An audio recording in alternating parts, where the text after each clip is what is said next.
We will continue the preparation of alkanes.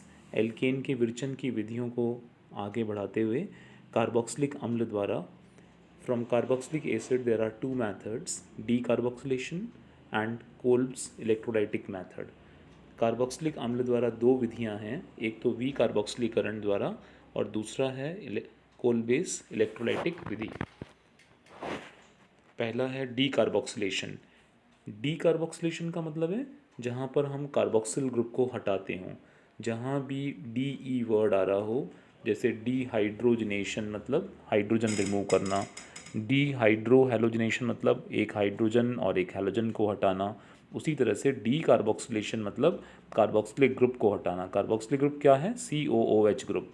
यदि हम किसी एसिड में से COOH ग्रुप को हटाएंगे तो एक कार्बन कम होगा। ये रिएक्शन स्टेप डाउन करने के भी काम आती है। The reaction is use to step down the series in case of a alkane. We can get a carbon less from the starting reactant. Starting reactant से हमें जो एल्केन मिलेगा उसमें एक कार्बन कम होगा। During decarboxylation there is removal of the COOH group. यहाँ COOH group हट जाएगा, उसे डीकार्बोक्सिलेशन कहते हैं।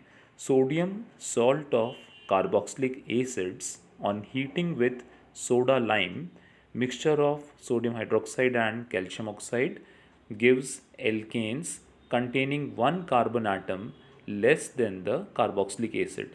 जैसा कि बताया कि डीकार्बोक्सिलेशन मतलब रिमूवल ऑफ कार्बोक्सिलिक ग्रुप। यदि हम कार्बोक्सिलिक ग्रुप हटाते हैं तो COOH ग्रुप पूरा हट रहा है, तो एक कार्बन कम हमें एल्केन में प्राप्त होगा। तो स्टार्टिंग क्रियाकारक से बनने वाले एल्केन में एक कार्बन कम होगा। और यहाँ हम कार्बोक्सिलिक एसिड का सोडियम सॉल्ट लेते हैं और उसकी रिएक्शन सोडा लाइम के साथ गर्म करके कराई जाती है। सोडा लाइम क्या चीज़ है? CaO चूना जो है उसे NaOH में सोख किया हुआ होता है, सोडियम हाइड्रोक्साइड और कैल्शियम ऑक्साइड के मिक्सचर NaOH प्लस CaO, इस मिक्सचर को सोडा लाइम कहते हैं। याद रहे, जहाँ भी सोडा लाइम अगर काम में आता है तो ये स्पेसिफिक रिएजेंट है कार्बोक्सिलिक ग्रुप को हटाने के लिए। The use of soda lime is to remove carboxylic group. You should remember it that NaOH plus CaO, this mixture is used to remove COO group from the reactant। क्रियाकारक में से COO को हटाने के लिए सोडा लाइम काम आएगा, जो कि NaOH और CaO का मिश्रण है। And it gives alkane containing one carbon less than the starting carboxylic acid, और उससे एक कार्बन कम वाला एल्केन प्राप्त होगा। स्टार्टिंग कार्बोक्सिलिक एसिड में जितने कार्बन हैं उसमें से एक कार्बन कम का एल्केन बनेगा।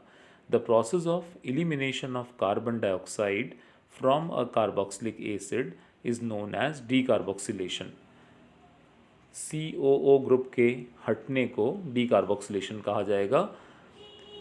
रिएक्शन देखें, सोडियम इथेनोएट, दो कार्बन की एसिड है एथेनोइक एसिड, उसमें H हट के सॉल्ट बनाया हुआ है CH3COO नेगेटिव Na पॉजिटिव।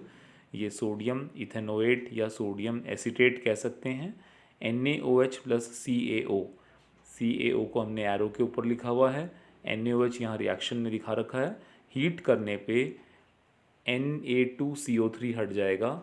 यहाँ देखें CH3 पार्ट जो स्टार्टिंग में हमने सोडियम इथेनोएट में लिखा है वो CH3 पार्ट NaOH के H पार्ट से कंबाइन कर रहा है खाली, और मीथेन बना देगा। बाकी अंदर का सारा पार्ट यानी कि Na2CO3 सोडियम कार्बोनेट के फॉर्म में हट जाएगा। इस तरह से ये कार्बन जो है Na2CO3 के फॉर्म में निकल गया और हमें एक कार्बन कम वाला एल्केन यानी कि इथेनोएट से, सोडियम इथेनोएट से मीथेन प्राप्त हो रहा है। We are getting methane from sodium ethanoate on reaction with NaOH and CaO, and on heating, see the removal of Na2CO3 decreases one carbon atom from the starting carboxylic acid and we get methane as the product. This method is used for reduction of CO2 और ये method CO2 group को हटाने के काम आता है। An aqueous solution of sodium और potassium salt of a carboxylic acid on electrolysis gives alkane containing even number of carbon atom at the anode. At the cathode there is reduction of water into hydrogen free radicals and that is converted into hydrogen and given of. ये कोलबेज electrolytic method है। कोलबेज electrolytic method में हम दो molecule sodium ethanoate ले रहे हैं और water के साथ रिएक्शन करके इलेक्ट्रोलाइसिस कराया जाएगा। इलेक्ट्रोलाइसिस कराने का मतलब है एक बीकर लिया जिसमें हमने इलेक्ट्रोलाइट सोडियम एसीटेट को पानी में डिज़ोल्व किया हुआ है, इलेक्ट्रोड्स डिप किए हुए हैं और उसमें बैटरी से करंट पास किया। तो जब हम रिएक्शन कराएंगे तो उसमें कैटायन जो होगा वो कैथोड की तरफ जाएगा और एनायनिक पार्ट एनोड की तरफ जाएगा। तो एनायनिक पार्ट है CH3CO नेगेटिव, तो ये इस तरह से हमें CH3CO नेगेटिव वाले पार्ट जो एनोड की तरफ जा रहे हैं उससे तो मिलेगा CH3 और CO2, इतना पार्ट हमें एनोड पे मिल जाएगा और हाइड्रोजन गैस और NaOH हमें कैथोड पे मिलेंगे। तो ये रिएक्शन है कोलबेज इलेक्ट्रोलाइटिक मेथड। अगेन ये एक नेम रिएक्शन है, इम्पॉर्टेंट है। इस तरह से ये दोनों रिएक्शंस इंपॉर्टेंट हैं। डीकार्बोक्सिलेशन, जहाँ हमने सोडियम सॉल्ट ऑफ एसिड को सोडा लाइम से रिएक्ट कराया और CO2 एलिमिनेट करके एक कार्बन कम वाला एल्केन बनाया, और ये रिएक्शन कोलबेज इलेक्ट्रोलाइटिक रिएक्शन जो है इसमें higher alkane even number of carbon atom से बनेगी। इसमें हमने sodium salt of the acid दो मॉलिक्यूल लिए, वाटर और इलेक्ट्रोलाइसिस कराया, उससे एल्काइल पार्ट्स जुड़ जाते हैं और CO2 एलिमिनेट होती है। तो CH3 दोनों मॉलिक्यूल के CH3 जुड़ने से इथेन बन गया, दो CO2 एलिमिनेट हो गए और NaOH और हाइड्रोजन गैस लिबरेट हो रही है।